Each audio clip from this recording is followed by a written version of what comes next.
رب العالمين والعاقبة للمتقين والصلاة والسلام على أفضل الأنبياء والمرسلين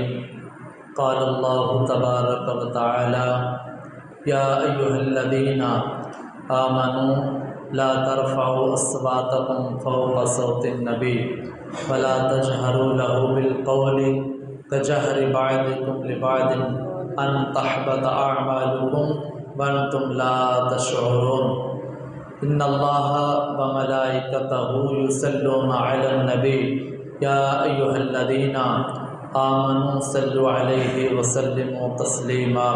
اللهم صل على سيدنا ومولانا محمد وعلى آل سيدنا ومولانا محمد وبارك وسلم عليه السلام علیکم ورحمۃ اللہ وبرکاتہ۔ آج انشاءاللہ العزیز ربیع الاول کی 7 تاریخ ہے اور ہمارا 7واں موضوع ادب مصطفیٰ صلی اللہ علیہ وآلہ وسلم ہے۔ ادب مصطفیٰ ایک ایسا موضوع ہے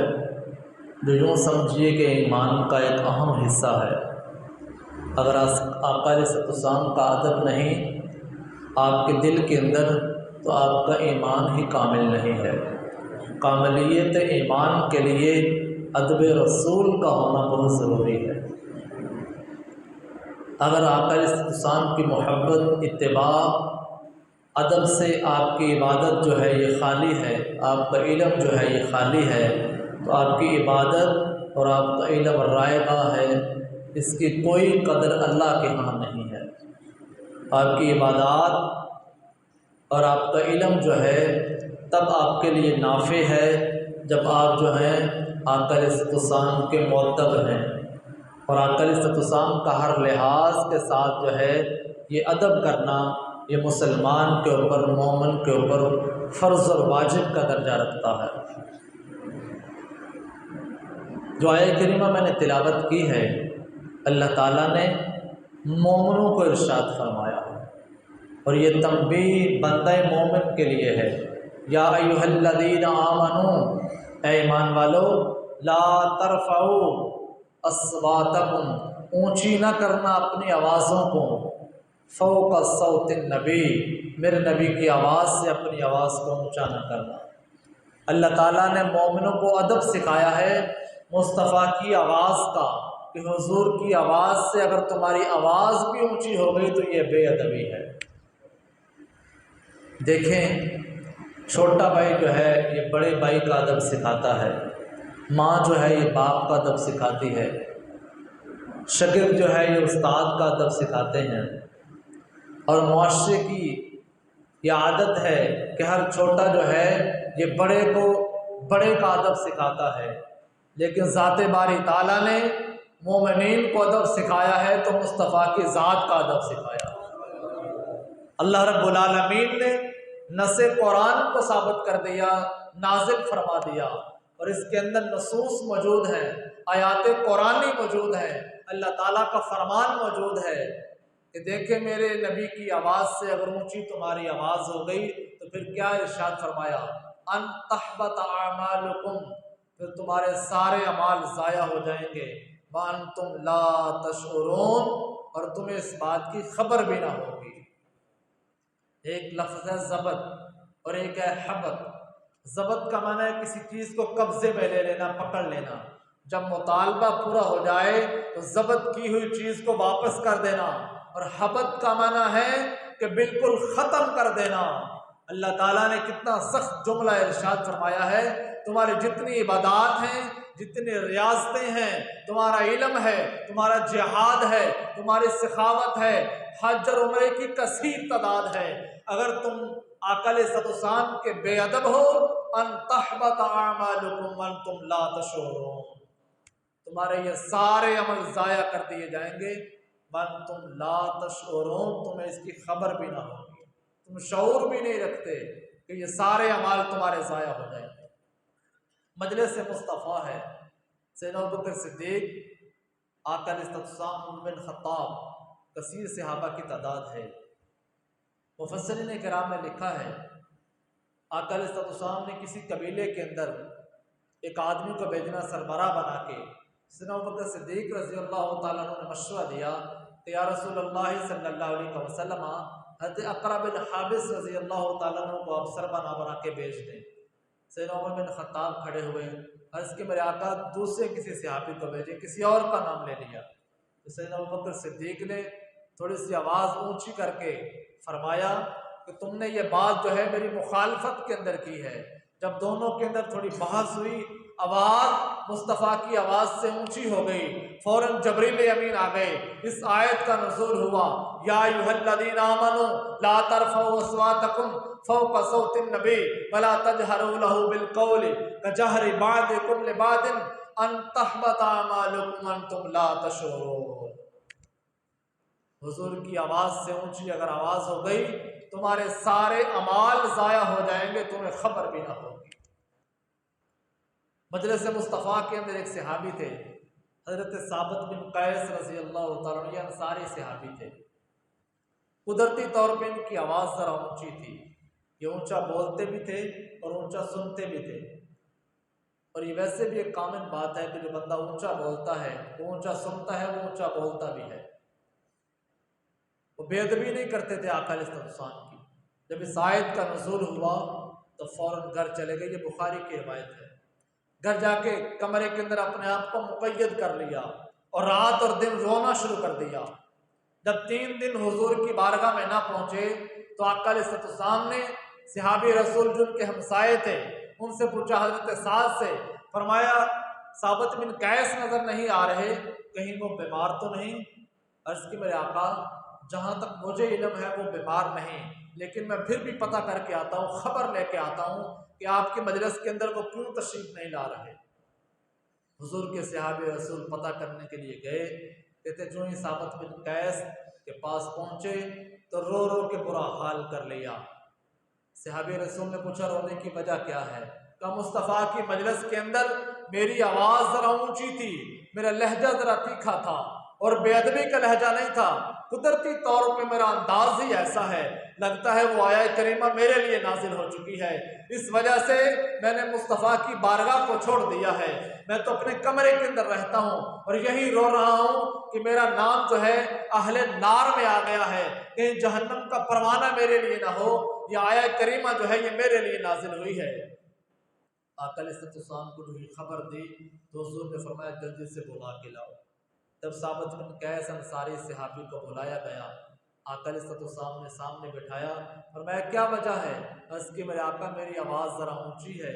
تو آیت کریمہ نازل ہو چکی ہے جس کی آواز مصطفیٰ کی آواز سے اونچی ہو گئی، ان تحبط اعمالکم وانتم لا تشعرون، اس کے سارے عمل ضائع کر دیے جائیں گے اور اسے خبر نہ ہوگی، اس وجہ سے میں نے مجلس مصطفیٰ کو ترک کر دیا ہے، میں یہاں تشریف نہیں لا رہا اور خوف کے اندر مبتلا ہوں۔ تو حضور نے یوں بازو پکڑا، سینے کے ساتھ لگایا، فرمایا یہ تمہارا خیال ہے کہ میں اہل نار میں ہوں، بلکہ میں یہ ارشاد فرماتا ہوں کہ تم اہل الجنہ میں ہو، اللہ تعالیٰ نے تمہیں جنت عطا فرما دی ہے، اللہ تعالیٰ نے تجھے جنت عطا فرمائی ہے، تم اہل نار میں سے نہیں ہو۔ تو آقا علیہ السلام کی جو بے ادبی ہے یہ انسان کو جہنم تک پہنچا دیتی ہے۔ بخاری شریف کی ایک اور روایت کے اندر آتا ہے، حضرت عروہ بن مسعود رضی اللہ تعالیٰ عنہ یہ ثقفی ہیں اور یہ قریش کے سفیر بن کے آقا علیہ السلام کی بارگاہ کے اندر آئے، اور یہ پہلے بھی کئی بادشاہوں کے پاس سفیر بن کے جا چکے تھے، مشاورت کے لیے، مکالمے کے لیے، بات کرنے کے لیے یہ سفیر بن کے جا چکے ہیں۔ کہتے ہیں پھر آقا علیہ السلام کی بارگاہ میں بھی قریش کی طرف سے یہ سفیر بن کے جب آئے تو انہوں نے ایک عجیب و غریب منظر دیکھا۔ کہتے ہیں میں بڑے بڑے بادشاہوں کے پاس گیا، کیسر و کسرا کی جو معروف بادشاہی تھی ان کے محلات کے اندر بادشاہوں سے بات کرنے کے لیے میں گیا، نجاشی کے دربار کے اندر بھی میں گیا، لیکن وہ منظر جو میں نے مصطفیٰ کی بارگاہ کا دیکھا ہے بڑے بڑے بادشاہوں کے اندر میں نے یہ منظر نہیں دیکھا۔ کہتے ہیں آقا علیہ السلام کے صحابہ جو تھے جب حضور گفتگو فرماتے بڑی محبت اور بڑے ادب کے ساتھ بیٹھ کے یا آقا علیہ السلام کی گفتگو کو سنا کرتے تھے، یوں محسوس ہوتا کہ جیسے ان کے سروں کے اوپر پرندے بیٹھ گئے ہیں، ذرا سی بھی حرکت کی تو پرندہ اڑ جائے گا۔ اس ادب کے ساتھ حضور کی بارگاہ میں بیٹھے،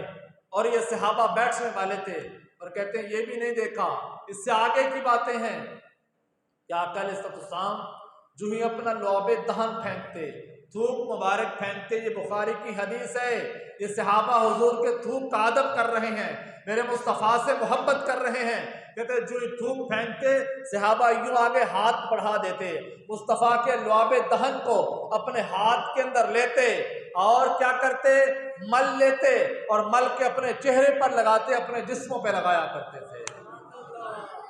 آقا علیہ السلام کے لعاب دہن کو، تھوک مبارک کو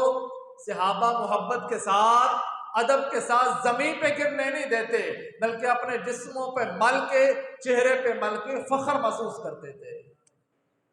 فرمایا پھر میں نے ایک اور بات دیکھی، آپس کے اندر شیر و شکر ہو کے بیٹھتے، صحابہ سمٹ کے مصطفیٰ کی مجلس کے اندر بیٹھتے، کوئی ایسی بات نہیں، اگر گفتگو لمبی بھی ہوتی یہ محبت کے ساتھ سماعت فرماتے، اور کوئی میں نے ان کے اندر ایسی بات نہیں دیکھی جس کے اوپر اعتراض کیا جائے۔ لیکن میں نے ایک اور منظر بھی دیکھا، ان یتوضا، جب حضور وضو کے لیے تشریف لے جاتے تو فرمایا صحابہ حضور کے پیچھے چلتے، جب آقا علیہ السلام وضو فرماتے، وضو کا استعمال شدہ پانی جو تھا صحابہ کرام اس کو ہاتھوں پہ لیتے اور اپنے جسموں کے اوپر ملتے، جسے ہاتھ میں میسر آ جاتا وہ ہاتھ میں لے لیتا، اور جس کے ہاتھ میں وضو شدہ پانی نہ آتا، جس کا ہاتھ تر ہوتا، گیلا ہوتا، دوسرا صحابی ہاتھ کے ساتھ ہاتھ لگا کے حضور کی محبت اور برکت کا اظہار کرتا۔ صحابہ حضور کا یوں ادب کرتے تھے، یہ میرے مصطفیٰ کا ادب ہے، یہ حضور آقا علیہ السلام کی محبت ہے۔ بخاری کے اندر یہ ایک روایت ہے، یہی عروہ بن مسعود جو ہیں یہی روایت کرتے ہیں، آقا علیہ السلام کی بارگاہ میں یہ جب سفیر بن کے آئے تو حضور کے ساتھ یہ گفت و شنید کر رہے تھے، تو کبھی کبھی اپنا ہاتھ جو تھا بات کرتے کرتے یوں منت کے لیے، یوں التماس کے لیے حضور کی داڑھی کو لگا دیتے، جب داڑھی مبارک کو یوں ایسے ہاتھ لگا دیتے تو مغیرہ بن شعبہ جو ہیں یہ آقا علیہ السلام کے صحابی ہیں، یہ عروہ بن مسعود تھے، ان کے یہ بھتیجے تھے، لیکن یہ اسلام لا چکے تھے۔ کہتے جو ہی ان کی نظر پڑی جلدی سے حضور کی بارگاہ میں تشریف لائے اور سامنے کھڑے ہو گئے، جب آقا علیہ السلام کی بارگاہ میں کھڑے ہو گئے تو فرمایا جو ہی عروہ بن مسعود نے دوبارہ مصطفیٰ کی داڑھی کو یوں ہاتھ لگایا، ان کا ہاتھ جب ٹچ ہوا، ان کے ہاتھ کے اندر تلوار تھی، فوراً دستہ جو ہے ان کے ہاتھ کے اوپر مارا، زور کے ساتھ ضرب لگائی، فرمایا اخر یدک عن لحیۃ رسول اللہ، اپنا ہاتھ مصطفیٰ کی داڑھی سے ہٹا لو، یہ تمہارا ہاتھ ناپاک ہے، مصطفیٰ کی داڑھی کا ادب نہیں رہتا، لہذا حضور کی داڑھی کا ادب کرو، دوبارہ جو ہے مصطفیٰ کی داڑھی کو ہاتھ نہ لگانا۔ اس طریقے کے ساتھ صحابہ آقا علیہ السلام کا ادب کرتے تھے، آقا علیہ السلام سے محبت کا اظہار کرتے تھے۔ حضرت ابو سفیان یہ قریش کے سردار تھے، مکہ المکرمہ کے اندر بڑی سرداری ان کے ہاتھ تھی، اور جو ہی یہ مدینہ منورہ آئے صلح حدیبیہ کے موقع پر، ابھی انہوں نے اسلام قبول نہیں کیا، ان کی ایک بیٹی ام حبیبہ رضی اللہ تعالیٰ عنہا جن کا نکاح مصطفیٰ سے ہو چکا ہے،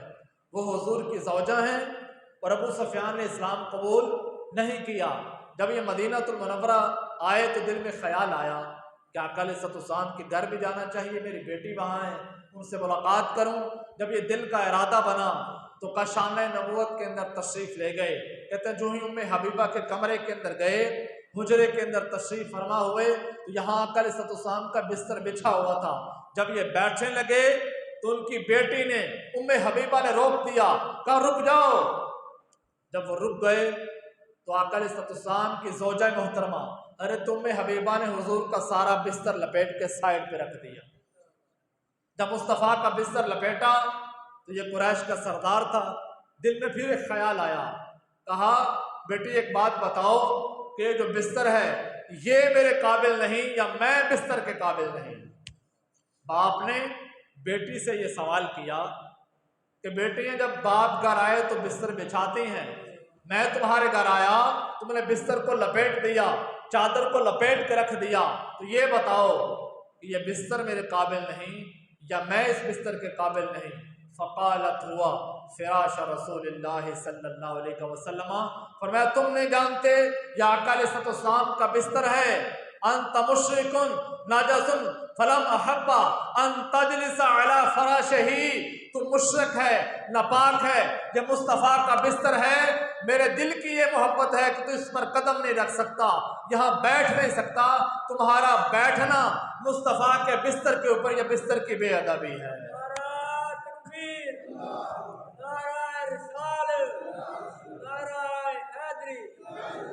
یہ بستر کی بے ادبی ہے، اپنے باپ کو جو ہے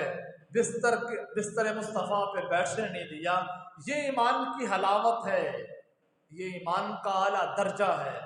آج تو یہ کہا جاتا ہے وہ قادیانی ہے لیکن میری پھوپھی لگتی ہے، میں تاں جنازے تے گیا ہاں ساڑی تائی لگتی ہے، میں ان کے گھر اس لیے جاتا ہوں وہ میرا چچا لگتا ہے۔ او بھائی اسلام اسلام ہے، غیر اسلام اسلام نہیں ہے۔ سیدنا ابوبکر صدیق اور ان کے بیٹے جنگ بدر کے اندر آمنے سامنے تھے، اور جنگ بدر کہ جو صحابہ ہیں اللہ نے ان کو جو مقام دیا ہے، ان کے جو مراتب ہیں اور کسی کو عطا نہیں فرمائے۔ کیوں؟ ایک تو پہلی جنگ تھی،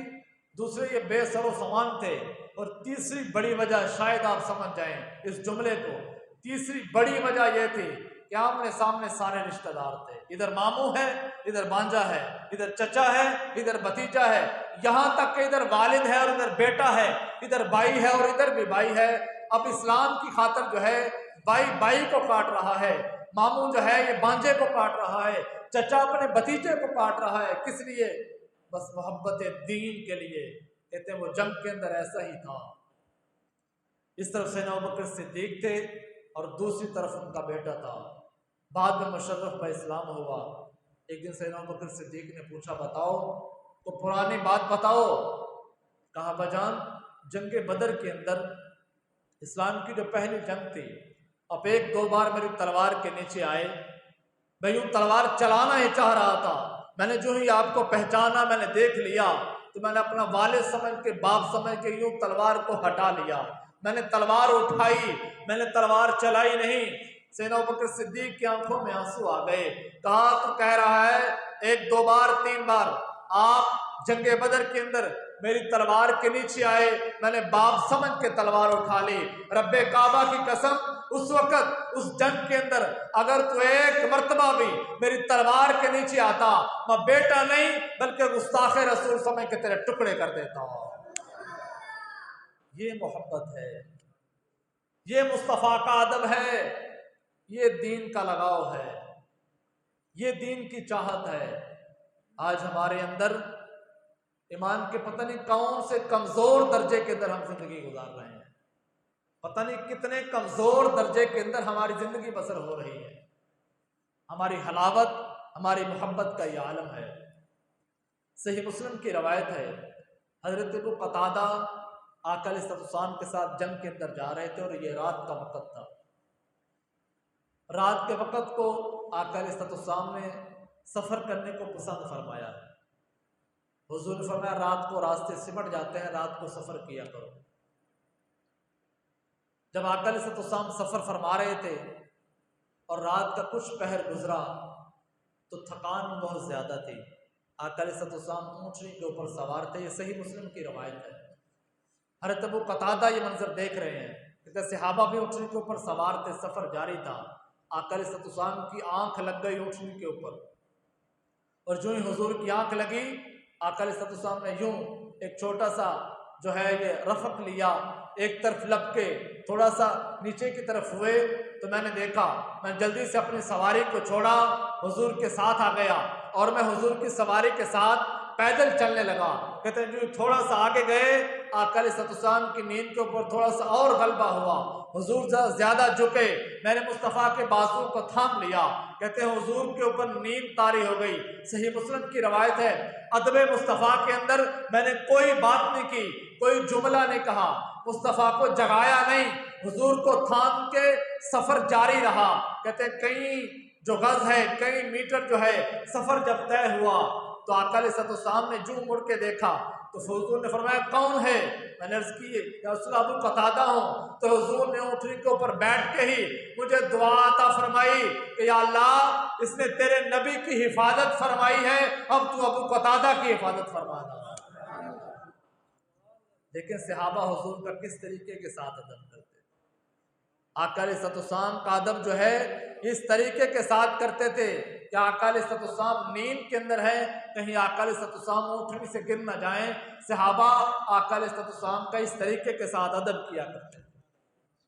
آقا علیہ السلام دوپہر کے وقت تھوڑا سا قیلولہ فرماتے تھے اور ظہر سے پہلے تھوڑا سا سونا یہ آقا علیہ السلام کی سنت مبارکہ ہے، اس وجہ سے کہ یہ رات کو جاگنے کے اندر مدد دیتا ہے۔ تو صبح کو تھوڑا سا سو لے پھر وہ تہجد کے وقت جلدی اٹھ جائے گا اور مضبوط طریقے سے اٹھے گا، اچھے طریقے سے اٹھے گا۔ اور یہ تھوڑا سا سونا سنت ہے، زور سے پہلے اٹھ کے پھر نماز ادا کرنا، پھر باقی معاملات۔ تو صحابہ جانتے تھے کہ آقا علیہ السلام زور سے پہلے تھوڑا سا قیلولہ فرماتے ہیں، حضور آرام فرماتے ہیں۔ کسی صحابی کو کوئی بھی کام ہوتا تو کاشان نبوت پہ چلے جاتے، مصطفیٰ کے دروازے پہ بیٹھ کے ادباً بیٹھ جاتے، حضور کے دروازے پہ دستک نہیں دیتے کہ آقا علیہ السلام کے آرام کے اندر خلل نہ آ جائے، بلکہ مصطفیٰ اپنی مرضی کے ساتھ قیلولہ فرما کے آرام کر کے نیند پوری کر کے جو ہی اپنا دروازہ کھولتے تو صحابہ پھر جو ہے مصطفیٰ کی بارگاہ میں بیٹھ کے اپنا مسئلہ پیش کرتے تھے۔ یہ صحابہ حضور کا اس طریقے کے ساتھ ادب کیا کرتے تھے۔ ادب پہلا کرینہ ہے محبت کے کرینوں کے اندر۔ اگر آپ کے ہاں ادب نہیں ہے تو پھر دین نہیں ہے، پھر محبت نہیں ہے، پھر کچھ بھی نہیں ہے۔ تو ہم نے سب سے پہلے ادب سیکھنا ہے۔ اگر محبت مصطفیٰ، اتباع رسول اور حضور کا ادب آپ نے سیکھ لیا تو سمجھے آپ دین کے راستے کے اوپر جا رہے ہیں۔ حضرت مالک رضی اللہ تعالیٰ عنہ، امام مالک رحمۃ اللہ تعالیٰ علیہ، اور فقہ کے بہت بڑے امام ہیں، موطا امام مالک کے مصنف ہیں، اور یہ کائنات کے اندر سب سے پہلی حدیث کی کتاب ہے جو موطا امام مالک کی لکھی گئی ہے۔ دنیا کے اندر احادیث کی سب سے پہلی کتاب ہے، اور امام مالک رحمۃ اللہ تعالیٰ علیہ مدینہ شریف کے اندر بیٹھ کے 40 سال آقا علیہ السلام کی حدیث کا درس دیا۔ 40 سال بیٹھ کے مدینہ شریف کے اندر گنبد خضرا کے سامنے بیٹھ کے لوگوں کو حدیث مبارکہ کا درس دیا کرتے تھے۔ اور البدایہ والنہایہ کے اندر آتا ہے کہ جب کوئی مسئلہ پوچھنے کے لیے آتا اور کوئی بھی مسئلہ پوچھتا اسے فوراً بتا دیتے۔ جب کوئی آقا علیہ السلام کی حدیث کے لیے آتا، سماعت مصطفیٰ کے فرمان کے لیے آتا کہ مجھے حضور کی فلاں حدیث سنائیں، کہتے اسے بٹھا دیتے، جلدی سے اندر تشریف لے جاتے، وہاں جا کے غسل کرتے، نیا جبہ پہنتے، خوشبو اور عطر لگاتے اور کرسی ایک مسند کے اوپر بیٹھ کے محبت کے ساتھ اسے سامنے بٹھا کے پھر مصطفیٰ کی حدیث بیان فرمایا کرتے تھے۔ وہ لوگ جن کے ہاں علم تھا، ان کا معیار ادب یہ تھا کہ آقا علیہ السلام کی حدیث کو بیان کرنے کے لیے وہ اتنا اہتمام کیا کرتے تھے۔ آج تو نعوذ باللہ حضور کی ذات کے اوپر چوکوں چوراہوں کے اندر باتیں کی جاتی ہیں، ایسے الفاظ بولے جاتے ہیں جن کے اندر تنقیص کے پہلو نکلتے ہیں۔ آج تو حضور کی ذات کے اوپر، سیرت کے اوپر کوئی بات کرنی ہو تو کہتے ہیں میں نے گوگل سے یہ سرچ کیا ہے کہ حضور کی ذات کے متعلق یہ سوال ہے اور اس کا یہ جواب ہے۔ بھائی یہ تمہارا مزاج ہے، یہ تمہاری مرضی ہے، لیکن سارے کا سارا اگر تمہارے اندر ادب ہے تو سمجھو تمہاری عبادت، تمہارا علم جو ہے یہ کامیابی کی طرف جا رہا ہے۔ اگر تم تنقیص کے پہلو تلاش کر رہے ہو، ایسے جملے نعوذ باللہ ڈھونڈ رہے ہو جن کے اندر ذات مصطفیٰ کی تنقیص ہو رہی ہے، تذلیل تم کر رہے ہو، تو تمہارے سارے عمل، تمہاری محبت، تمہارا ایمان سارے کا سارا جاتا رہے گا، وَأَنْتُمْ لَا تَشْعُرُونَ، اور تمہیں اس بات کی خبر بھی نہ ہوگی۔ تو اللہ تعالیٰ ہم سب کو آقا علیہ السلام کا ایسی محبت اور ایسا ادب عطا فرمائے۔ دل تو چاہتا ہے روزانہ موضوع کو پھیلایا جائے، لیکن وقت کی قلت اور قید جو ہے یہ ہم کو اس کو ملحوظ خاطر رکھتے ہوئے اتنا ہی موضوع پھیلاتے ہیں تاکہ وقت کے اندر بات مکمل ہو سکے۔ اللہ تعالی ہم سب کو آقا علیہ الصلوۃ والسلام کا ادب اور حضور کی محبت عطا فرمائے۔ الحمدللہ رب العالمین والعاقبۃ للمتقین والصلاۃ والسلام علی سید الانبیاء والمرسلین۔ اللہم انت السلام و منک السلام تبارک یا ذا الجلال والاکرام۔ ربنا آتنا فی الدنیا حسنۃ وفی الآخرۃ حسنۃ وقنا عذاب النار۔ رب اغفر وارحم وانت خیر الراحمین۔ یا اللہ ہم سب کو آقا علیہ الصلوۃ والسلام کی محبت عطا فرما، آقا علیہ الصلوۃ والسلام کا ادب عطا فرما، حضور سے پیار کی توفیق عطا فرما، آقا علیہ الصلوۃ والسلام کی سنتوں پہ عمل کرنے کی توفیق عطا فرما، آقا علیہ الصلوۃ والسلام کی صورت اور صورت کو سیکھنے، سننے اور اپنانے کی توفیق عطا فرما۔ یا اللہ ہمارے مساجد اور مدارس کو آباد فرما، محبت کرنے والوں کو یا اللہ اور محبت کی توفیق عطا فرما۔ وصلی اللہ تعالی علی خیر خلقہ محمد وعلی آلہ وصحبہ اجمعین۔